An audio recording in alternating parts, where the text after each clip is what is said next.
não é o eu humano de Jesus, não. O eu humano de Jesus é o herói da história desse espírito. Então, assim, essa é a resposta que eu posso dar. É esse eu aqui. Aí a pergunta, e o que é que ele está fazendo? Nada. Ele está administrando as doenças que os seus eus todos têm ou tiveram, e ele está tentando administrar uma ponte, um tunelamento quântico entre o eu de Jesus, que nesse espírito habita ou reside como centro, uma experiência dele é a última, e Sofia, para ver se as coisas funcionam nesse universo biológico, porque toda essa confusão rolou no universo vizinho. Todos os eus que esse espírito teve, complicados, estão no universo vizinho. Os dois eus menos complicados ou não complicados que esse espírito teve é Sofia e Jesus, que são figuras biológicas. Então, isso aqui é um lado da história. O problemaço desse espírito é a turma, os eus que ele tem e teve no universo vizinho. Então, fechando esse aspecto aí, essa é a resposta que eu posso dar. Eu não me lembro se... Eu acho que tem mais coisa na pergunta que eu terminei não respondendo. É isso. Eu não sei se eu contemplei todas as pequenas perguntas feitas no questionamento. Tá certo. Muito obrigada. Agora eu estou um pouquinho mais tranquila, que no início eu estava nervosa. Mas aí eu vou me tranquilizando um pouquinho no decorrer da live. Lá no nosso grupo, Estagiários do Caos, nós iniciamos um circuito de estudos das palestras do Jean Valjean. Toda semana a gente escolhe uma palestra e aí quem tem interesse faz um resumo, assiste a palestra, faz um resumo, faz as suas reflexões e apresenta lá no grupo, né, onde a gente faz um debate, uma conversa, e tudo isso, nós, seres humanos, né, através de nós, e sem o uso de IAs.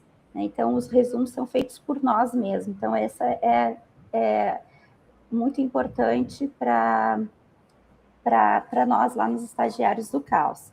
Essa ideia surgiu do Marco, né, que é um grande amigo, que nos auxilia lá nos Estagiários do Caos. Eu já quero agradecer o Marco, Reinaldo, Adilson, Lilian, que são pessoas que estão sempre lá nos dando apoio, zelo, cuidado com o nosso grupo.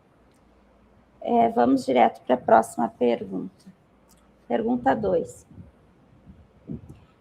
Sabemos que seres AD fazem fatiamento de consciência. Podemos usar o exemplo de Jesus, Sofia, Vishnu, Javé, possivelmente Krishna, Prabrajna, dentre outros, estarem associados todos a Mahatma. Conforme cada fatiamento, animando uma consciência, vai acumulando karma, pode ocorrer deste fatiamento não conseguir mais se unir ao espírito fonte por causa de karma ou dharma não cumprido? E aí tem uma outra questão que a gente integrou aqui junto com ela, porque tem a ver, que é a seguinte: pode um espírito fatiado herdar karma adquirido por outro espírito fatiado, se ambos forem da mesma fonte, e enquanto ainda estiverem fatiados? E qual seria o ID único da tabela de karma da UERD? A pergunta correta seria: pode o eu de um espírito fatiado absorver um karma de um outro eu desse mesmo espírito fatiado? Será que é isso? Isso. A pergunta quis dizer? Isso. Mas indo para a primeira questão.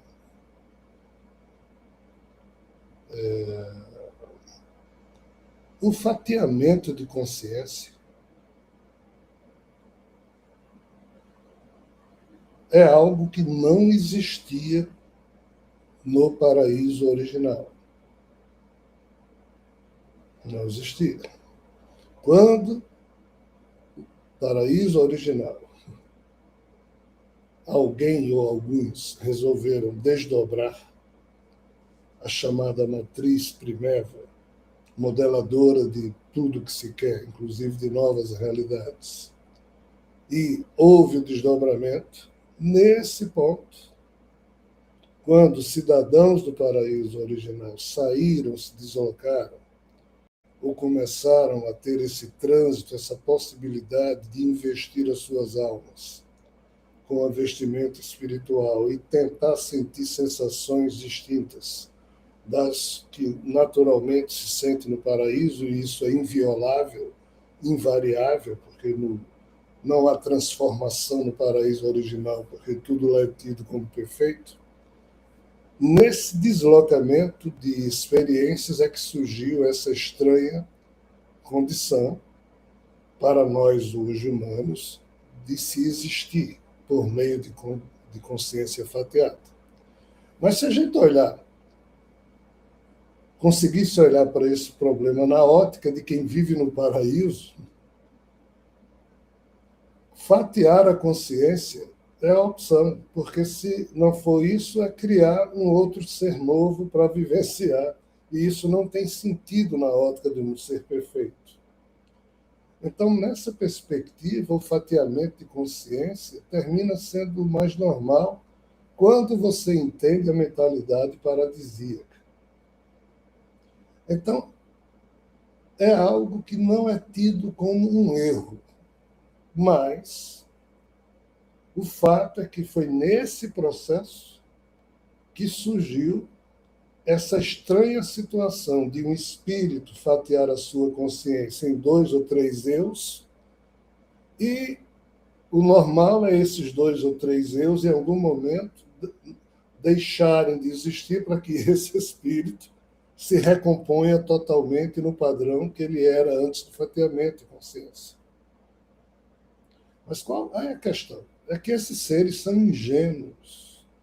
Quando houve essa questão de fatiamento de consciência, até hoje não se tem como sendo certo de que havia uma concepção já definida. Fatiou, um dia tem que voltar para a sua consciência âncora.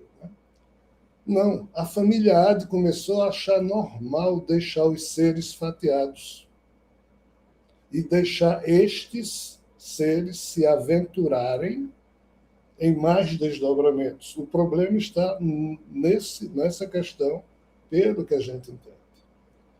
Aí qual é o principal fator que dificulta nós levarmos esse assunto adiante?